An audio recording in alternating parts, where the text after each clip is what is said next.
The evidence against Cust is overwhelming. His presence at the scenes, the knife, the blood-stained shirt, the ABCs in a box. C'est vrai. However, the blood Mrs. Marbury saw on Cust's shirt may have been his own. According to his medical records, he suffers from hemoptysis. The murderer cut Sir Carmichael's throat from behind, and the blood spurted outwards. You would expect the murderer's shirt to be stained on the sleeves, not on the buttonholes, yet we see quite the opposite. You would expect the murderer to keep the newspaper articles about his crimes. But Cust's collection starts in Cheston, as if it discovered the case rather late. I agree it's troubling, but it doesn't change my mind. There's small details that we should be able to clear up by questioning Cust. When can we talk to him? Doncaster is sending him to us on the first train. Are they questioning him already? He says he can't remember a thing. It's plausible. Doctors say he suffers from absences and amnesia. Mrs. Marbury has confirmed this. He may have done the murders in an altered state. A familiar situation. It's not enough to clear his name. Dr. Thompson insisted that even if you don't know what you're doing, you never commit a murder without wanting to. Très intéressant. I shall remember that. Right. I'll go and examine the suspect's room. Chief Inspector, I took the liberty of removing a few clues to examinatum. All right, we'll discuss them tomorrow. In the meantime, I'm going to see if you've missed something.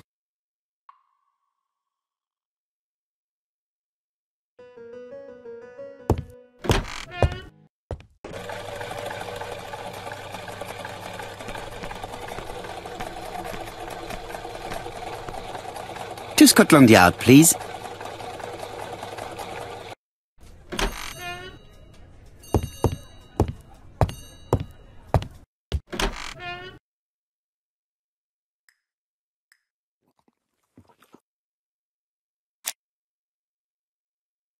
This man is not in good shape.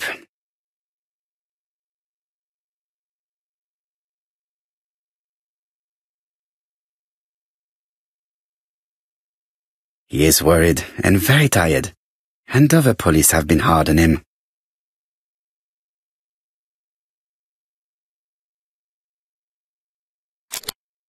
What do you want from me?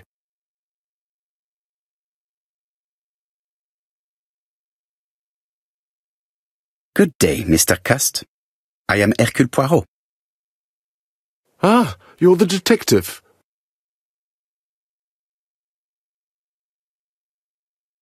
Why did you send me a letter before each crime? Why all these questions? When are you going to stop pestering me?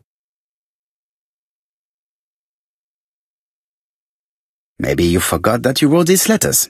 Yes, it's true. Sometimes I forget. Maybe I did type them.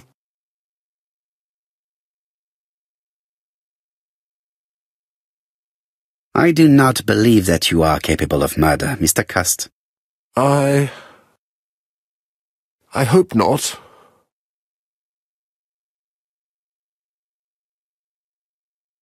You suffered during the war. It's true. I was wounded. I suffered. But the army was the only place I didn't feel inferior. No questions. Just orders to follow. But ever since you were wounded, you have absences, bouts of amnesia. And headaches. Professor Clark treated you. Yes, a few years ago he really helped me with my burned throat.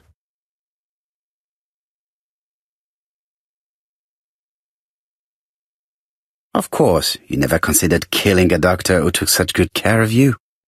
No, never.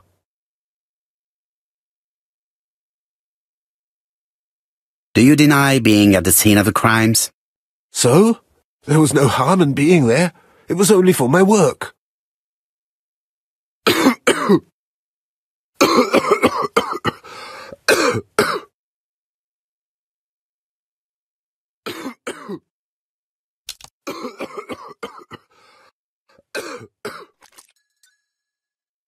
Take this. It will help you. Thank you.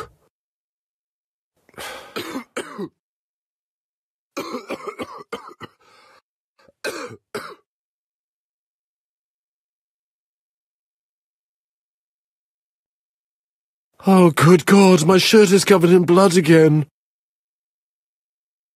Bon. I now know where the bloodstains Mrs. Marbury saw came from. Are you well enough to speak? Yes, I feel much better.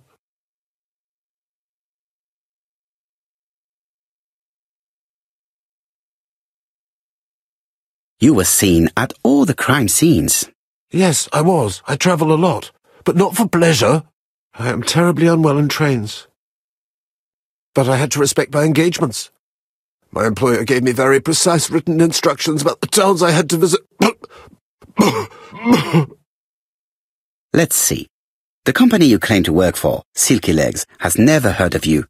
And as for these letters they sent you, they were written on your own typewriter.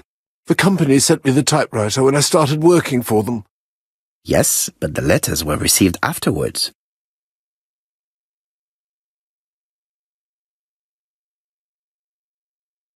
So it would appear that you typed them before sending them to yourself.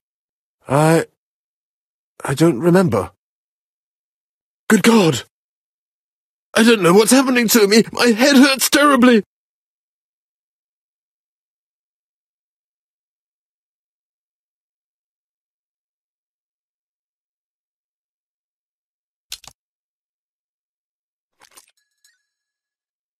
Take this. It will help you.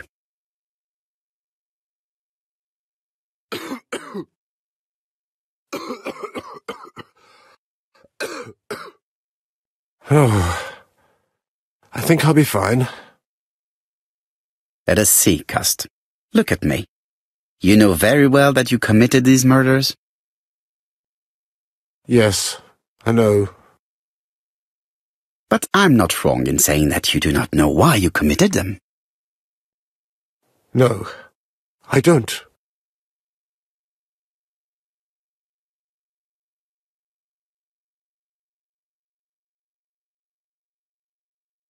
Let us leave Cust alone.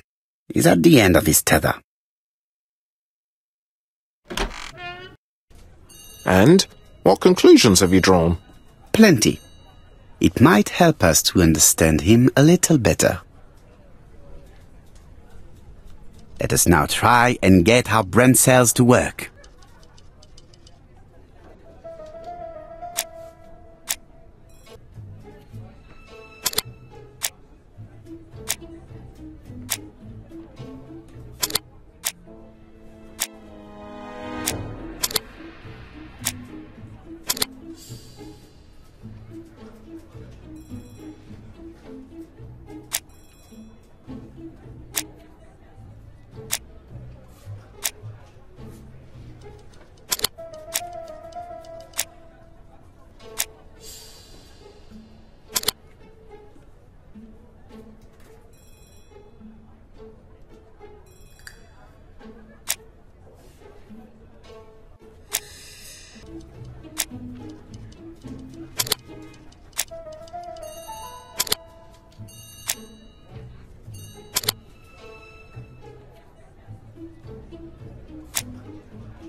I don't see any clearer than before.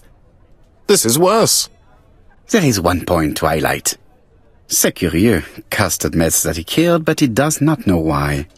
What did Dr. Thompson say? Even if Cust killed while in an altered state, it still must have been his deepest desire. He must have had a motive. Let's keep it simple. Never mind his motive. He confessed. But you see, he can confess to anything and everything. He denied the murders and then confessed to them. He confirmed that he never typed the letters, then with great ease, I managed to get him say quite the opposite. Come on, he behaved like a guilty man. He lied to his landlady. Because deep down he believes himself guilty. From the papers he noticed that he had always been at the scene of the crimes. He must think that he killed and then simply forgot what he had done. How can you be so sure? Let us look at his psychological profile. You will understand my point of view. Let us now try and get our brain cells to work.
You see?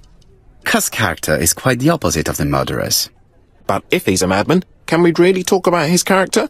You know very well that our murderer does not behave like a psychopath. Apart from the signature, there is no ritual or repetition in the choice of victims. Very well, you're right as always. So we have no confession, no culprit, no suspects, nothing. And all that after 2 months of inquiry? What should I do? Have faith. Just give me 24 hours.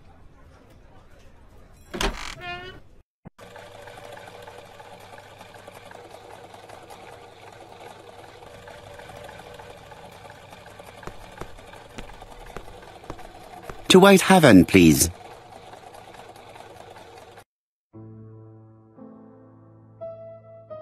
Cust's arrest is a great success for you, Poirot. It's all clear now, except maybe 1 or 2 details. Details. Ah, mon ami. The devil is in the detail, as we say. Excuse me? Patience, Hastings. Everything will be clear once our guests arrive.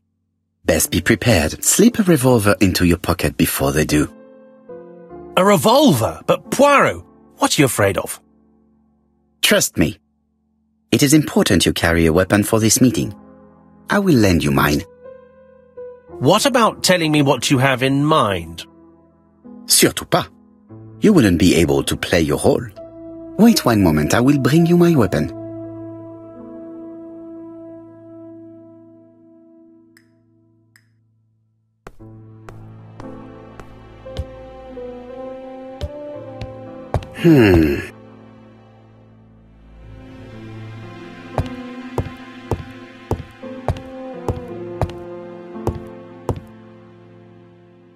The white ammunition are blank cartridges.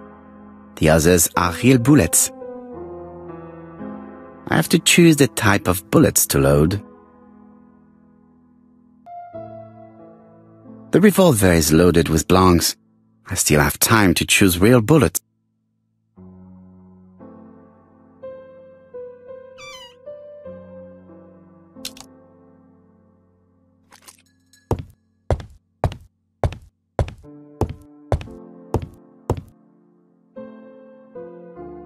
Voila, I entrust you with my weapon. It has hardly been used, it is almost new.